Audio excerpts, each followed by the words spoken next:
ముందుగా ఈనాడు పేపర్తో స్టార్ట్ చేద్దాం. ఈనాడులో నిన్నటి రేవంత్ రెడ్డి ప్రెస్ మీట్, జీవన్ రెడ్డితో కలిసి పెట్టిన ప్రెస్ మీట్ ఇది.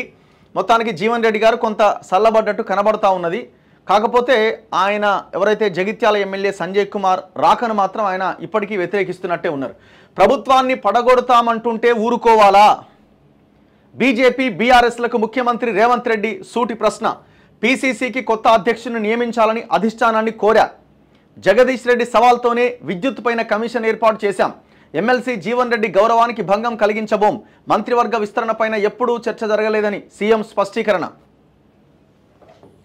రాజకీయ ఫిరాయింపుల గురించి కేసీఆర్ మాట్లాడుతున్న తీరు 100 ఎలుకలు తిన్న పిల్లి తీర్థయాత్రలకు పోయినట్లుగా ఉన్నదని ముఖ్యమంత్రి రేవంత్ రెడ్డి ఎద్దేవా చేశారు. ఫిరాయింపులకు పునాది వేసిందే ఆయన అని దుయ్యబట్టారు. ఇతర పార్టీలకు చెందిన ఎమ్మెల్యేలు ఎమ్మెల్సీలను తీసుకున్న విషయాన్ని మరచిపోయారా అని ప్రశ్నించారు. ఆ తప్పును ఒప్పుకుంటూ కేసీఆర్ తెలంగాణ అమరవీరుల స్తూపం వద్ద ముక్కు నేలకు రాసి క్షమాపణ చెప్పాలని డిమాండ్ చేశారు. అధికారంలోకి వచ్చిన నెల రోజుల్లోనే కాంగ్రెస్ ప్రభుత్వం పడిపోతుందని, 100 రోజులైనా మనుగడ సాగించదని కేసీఆర్, కేటీఆర్, హరీష్ రావులు ప్రకటించారు.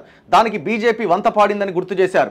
65 సీట్లతో అధికారంలోకి వచ్చిన మెజారిటీ ప్రభుత్వాన్ని పడగొడతామని బీఆర్ఎస్, బీజేపీలు రోడ్ల మీదకొస్తే చూస్తూ ఊరుకోవాలా అని ప్రశ్నించారు. 4 రోజులుగా ఢిల్లీ టూర్లో ఉన్న ఆయన గురువారం మధ్యాహ్నం ఇక్కడి 23 తుగ్లక్ రోడ్లోని తన అధికారిక నివాసంలో మంత్రి శ్రీధర్ బాబు, ఎమ్మెల్సీ జీవన్ రెడ్డితో కలిసి విలేకరులతో మాట్లాడారు. ఒకసారి వార్త మొత్తం చదువుదాం. జగిత్యాల ఎమ్మెల్యే సంజయ్ కుమార్ కాంగ్రెస్లో చేరడాన్ని జీవన్ రెడ్డి వ్యతిరేకిస్తున్న నేపథ్యంలో పార్టీ పెద్దలు ఆయన్ని పిలిపించి సర్ది చెప్పారు. తర్వాత రేవంత్ రెడ్డితోనూ భేటీ అయ్యారు. అనంతరం జరిగిన విలేకరుల సమావేశంలో రాష్ట్రంలో మంత్రిత్వ శాఖల ఖాళీలు, పీసీసీ అధ్యక్షుడి నియామకం, విద్యుత్ కొనుగోళ్లపైన జస్టిస్ నరసింహారెడ్డి కమిషన్ ఏర్పాటుకు దారితీసిన పరిణామాలపైన సీఎం తన అభిప్రాయాలు వెల్లడించారు. మోదీ ముందు మోకరిల్లడమే ఆయన వ్యూహమేమో. కేసీఆర్ వద్ద ఏం వ్యూహాలున్నాయో నాకు తెలియదు. మోదీ ముందు మోకరిల్లి మా ప్రభుత్వాన్ని పడగొట్టాలి అన్న ఆలోచనలే ఆయన వ్యూహంగా కనిపిస్తోంది. ప్రతిపక్ష నేతగా అసెంబ్లీకి, రాష్ట్ర అవతరణ దినోత్సవాలకు రాని నాయకుడు ఆయన. రాష్ట్ర అవతరణ ఉత్సవాల్లో మాట్లాడడానికి ప్రతిపక్ష నాయకుడికి మైక్ ఇవ్వాలి అని అడిగారు. అలాంటి సంప్రదాయం దేశంలో ఎక్కడైనా ఉందా? ఆయన అధికారంలో ఉన్నప్పుడు రాష్ట్ర ఆవిర్భావ ఉత్సవాలకు ప్రతిపక్షాలను ఏనాడూ పిలవలే. కానీ మేము 10 ఏళ్లు సీఎంగా పనిచేసినందుకు గౌరవిస్తూ అధికారికంగా ఆహ్వానం పంపినా ఆయన రాలే. ఉద్యమ సోయి ఉండి ఉంటే హుందాగా వచ్చి సంబరాల్లో పాల్గొని ఉండేవారు. నేను పీసీసీ అధ్యక్షుడని 3 ఏళ్లు పూర్తిగా వస్తున్నది. అందుకే సామాజిక న్యాయాన్ని అనుసరించి సమర్థుడైన వ్యక్తిని కొత్త అధ్యక్షుడిగా నియమించాలని మా అధ్యక్షుడు మల్లికార్జున ఖర్గేని, పార్టీ ప్రధాన కార్యదర్శి కేసీ వేణుగోపాల్ను కోరా. అంటే సామాజిక న్యాయం అంటే ఒక రెడ్డికి కాకుండా మిగతా వాళ్ళకి ఇవ్వాలన్నది ఆయన ఆలోచన అని అంటున్నాడు. మరి అట్లనే మంత్రి పదవుల అట్లనే సామాజిక న్యాయం పాటించాలి. నామినేటెడ్ పోస్టులో అలాంటి సామాజిక న్యాయమే పాటించాలి. మిగతా అన్నింటిలో కూడా ఇలాంటి సామాజిక న్యాయమే గుర్తొస్తే బాగుంటుంది. ఇది ఒకటే. ఎందుకంటే ఎట్లాగో మీరు ఆల్రెడీ రెడ్డి కాబట్టి ఇంకొకటి రెడ్డికి ఇవ్వడానికి అవకాశం లేదు. మీరు ఒకవేళ అట్లే ఇస్తే కథమైపోతారు మీరు. సో కాబట్టి ఆప్షన్ లేదు కాబట్టి దళితుడికో, గిరిజనుడికో, బీసీకో అవకాశం దొరుకుతున్నది. లేకపోతే మీరు ఎడ వదులుతారు దాన్ని? ఒకవేళ మీరు అపోజిషన్లో ఉండుంటే ఆ పదవి బీసీలకు ఇచ్చటోళ్ళ? సరే, గతంలో ఇచ్చిన చరిత్ర ఉందేమో. ఇప్పుడు ఎలక్షన్స్కి ముందు చెప్తున్న మాట నేను.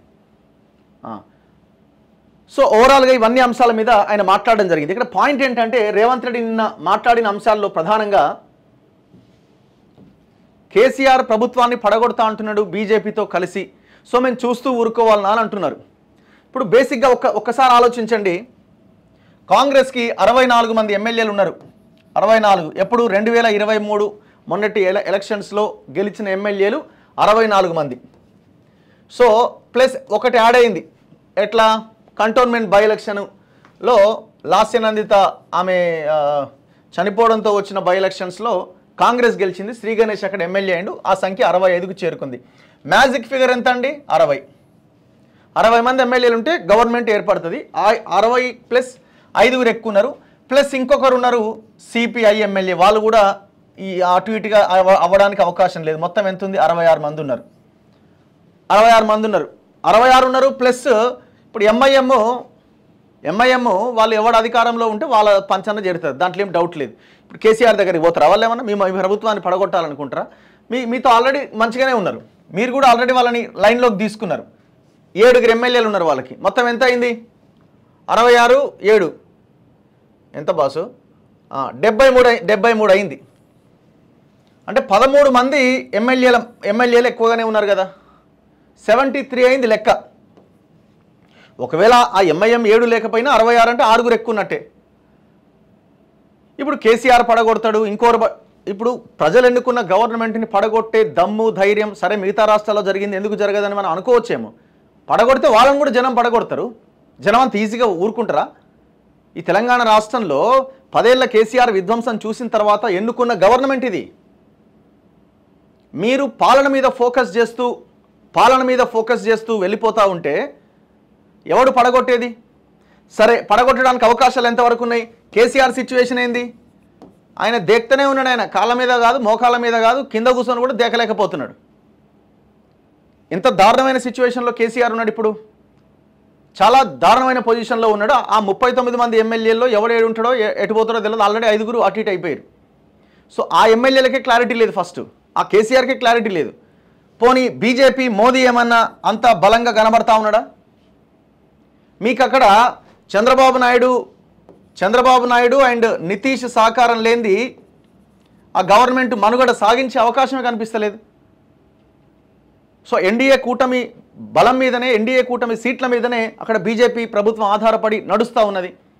ఇన్ని ప్రతికూలమైనటువంటి సిచ్యువేషన్స్ ఉన్నాయి. మీ గవర్నమెంట్ని ఒకవేళ కూలగొట్టాలని ప్రయత్నం చేయాలనుకుంటే ఇవన్నీ ఈక్వేషన్స్ ఉన్నాయి. ఇవన్నీ ఈక్వేషన్స్ని దాటుకొని మీ పార్టీ నుంచి ఎమ్మెల్యేలు జంప్ అయి ఇక్కడ గవర్నమెంట్ని కూలగొట్టాలి. సరే ఆ ప్రయత్నం జరిగింది అనుకుందాం, జరిగితే ప్రజలు ఊరుకుంటారా? ఇది ఒక అసాధారణమైనటువంటి స్థితిలో జరిగిన ఎలక్షన్ ఇది. కేసీఆర్ 10 సంవత్సరాల విధ్వంసము, చాలా భయంకరమైన పరిస్థితులు, భూములు కోల్పోతున్న ప్రజలు, ఇట్లా రకరకాల అంశాల వారీగా జరిగినటువంటి ఎలక్షన్ ఇది. ఎవడు కూలగొడతాడంటే ఎవడు ఊరుకోవడానికి రెడీగా లేడీడా. 5 సంవత్సరాలు ఈ గవర్నమెంట్ ఉండాల్సిందే. ఇప్పుడు మీరేమంటున్నారు? సింపుల్గా ఎందుకు తీసుకుంటున్నారు అని అంటే ప్రభుత్వాన్ని పడగొడతామంటే ఊరుకుంటారా అని అంటున్నారు. మేమేమంటున్నాం? మరి తీసుకోండి అందరినీ. ఎవరెవరిని మీరు తీసుకుంటున్నది? ఇప్పటిదాకా తీసుకున్నది ఎవరెవరిని? మొత్తం తీవ్రమైన ఆరోపణలు ఉన్న దోపిడీదారులని, దొంగలని, 10 సంవత్సరాలుగా పందుల లెక్క తిన్న దుర్మార్గులని పార్టీలోకి తీసుకుంటున్నారు మీరు. మరి నీ పార్టీలో ఉన్న కష్టపడి పనిచేసిన నాయకులు ఇక్కడ అన్యాయం జరగట్లేదా? చివరికి మొన్నటి ఎలక్షన్లో మిమ్మల్ని బండబూతులు తిట్టిన పోచారం శ్రీనివాసరెడ్డిని తీసుకుంటారు. పోచారం శ్రీనివాసరెడ్డి కొడుకు కండువా కప్తిరి, మీరు వాళ్ళని తిడితిరి. ఇంకా చాలామంది రాబోతున్నారు. ఇంకా కొన్ని చూసి ఇంకా మనం తొడలు కొట్టిన వాళ్ళు కూడా వస్తారు. అవసరమైతే తొడలు కొట్టి అసలు బూతులు తిట్టిన వాళ్ళు కూడా రేపు పార్టీలోకి వచ్చిన ఆశ్చర్యం లేదు. సో ఇట్లాంటి ఎమ్మెల్యేలు అవసరమా అనేది పాయింట్. ప్రజలు ఎందుకు కూడా కొట్టిర్రు? మీకెందుకు ఈ 64 సీట్లు మీకు ప్రజలు మీకు ఇచ్చిర్రు? ఒకసారి ఆలోచించండి.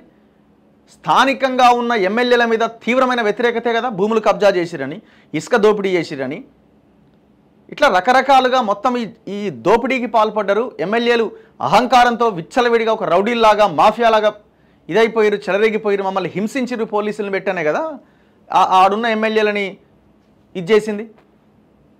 వాళ్ళ మీద ఆరోపణలు వచ్చి సరే ఒకరిద్దరు కొంతమంది గెలవచ్చు. గెలుపోవటంలో ఎలక్షన్లో అనేది చాలా డిఫరెంట్ విషయం. మీరు మీ వీక్ క్యాండిడేట్ వల్ల ఓడిపోవచ్చు, వాళ్ళు డబ్బులు వంచడం వల్ల వాళ్ళు గెలవచ్చు. ఇట్లా రకరకాల ఈక్వేషన్స్ ఉంటాయి. సో ఫస్ట్ ఆన్సర్ చెప్పాల్సింది ఏంటంటే మీరు ఎలక్షన్స్లో ఏం చెప్పారు? ఆ ఎమ్మెల్యేల మీద మీరు చాలా పెద్ద ఎత్తున ఎలిగేషన్స్ మీరే చేసిరు, ఆరోపణలు మీరే చేసిరు. ఆరోపణలు కాదు, మాలాంటి వాళ్ళం వాస్తవాలను నిరూపించడం. మరి అట్లాంటి ఎమ్మెల్యేలను ఎందుకు తీసుకుంటారు అనేది ఇక్కడ ప్రశ్న. మీ ప్రభుత్వాన్ని ఎవ్వడు పడగొట్టే ధైర్యం చేస్తే తెలంగాణ ప్రజలు ఊరుకోరు. కేసీఆర్కు కనువిప్పు కలగలే. లోక్సభ ఎన్నికల్లో మొత్తం 17 సీట్లలో ఓడిపోయిన తర్వాత కూడా కేసీఆర్కు కనువిప్పు కలగలే. వారికి ఓట్లు లేకపోవడం ప్రజలదే తప్పు అన్నట్టుగా మాట్లాడుతున్నారు. శాసనసభ ఎన్నికల్లో 37.5% ఓట్లు పొందిన బీఆర్ఎస్ పార్లమెంట్ ఎన్నికల కల్లా 16% పడిపోయింది. కాంగ్రెస్ను ఓడించడానికి బీఆర్ఎస్ ఓట్లను గంపగుత్తగా బీజేపీకి వేయించారు. సిరిసిల్లలో బీజేపీ తొలి స్థానంలో నిలవడమే అందుకు ఉదాహరణ. సిద్దిపేటలో కాంగ్రెస్ను దెబ్బతీయడానికి బీజేపీ బీఆర్ఎస్లకు సమానంగా ఓట్లొచ్చేలా చూశారు. మొన్నటి వరకు గేట్లోకి కూడా రానియని ఎమ్మెల్యేలను కేసీఆర్ ఇప్పుడు ఇంటికి పిలిపించుకొని ఏం మాట్లాడుతున్నారో తెలియదు కానీ వాళ్ళు ఆయన్ను నమ్ముతున్నారా? సీఎం రేవంత్ రెడ్డి ఇక్కడ 2-3 పాయింట్స్ని రేవంత్ రెడ్డి ప్రధానంగా ప్రస్తావించారు. ఏమంటున్నారు? శాసనసభ ఎన్నికల్లో 16%కి బీఆర్ఎస్ పడిపోయింది. కాంగ్రెస్ను ఓడించడానికి బీఆర్ఎస్ ఓట్లు గంపగుత్తగా బీజేపీకి వేసిరని. కాంగ్రెస్ ఓట్లు బీజేపీకి పోలేదా? కాంగ్రెస్ ఓట్లు బీజేపీకి పోనిదే. మొన్నటి ఎలక్షన్లో కాంగ్రెస్కి వేసిన వాళ్ళు బీజేపీకి వెయ్యందే వాళ్ళకి 8 సీట్లు వచ్చినాయా? ఒకసారి ఆలోచించండి. ఛాన్సే లేదు కదా. బీఆర్ఎస్ స్థానికంగా ఉన్న నాయకులు లేదు, బీఆర్ఎస్ పార్టీ కొన్ని ప్రాంతాల్లో బీజేపీకి ఏమన్నది వాస్తవం మీరు అన్నది ఓకే. కానీ కాంగ్రెస్ ఓట్లు కూడా బీజేపీకి షిఫ్ట్ అయినాయి కదా. లేకపోతే వాళ్ళకి 8 సీట్లు రావడానికి అవకాశం లేదు కదా.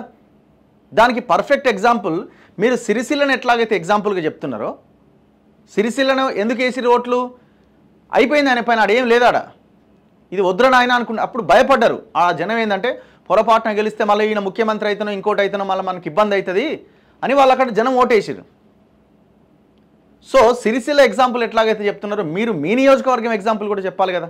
కొడంగల్లో మీరు గెలిచిన మెజార్టీ ఎంత, మొన్న ఎంపీ ఎలక్షన్లో ఎందుకు మెజార్టీ తగ్గింది, మీ ఓట్లు అటు పోయినట్టే కదా.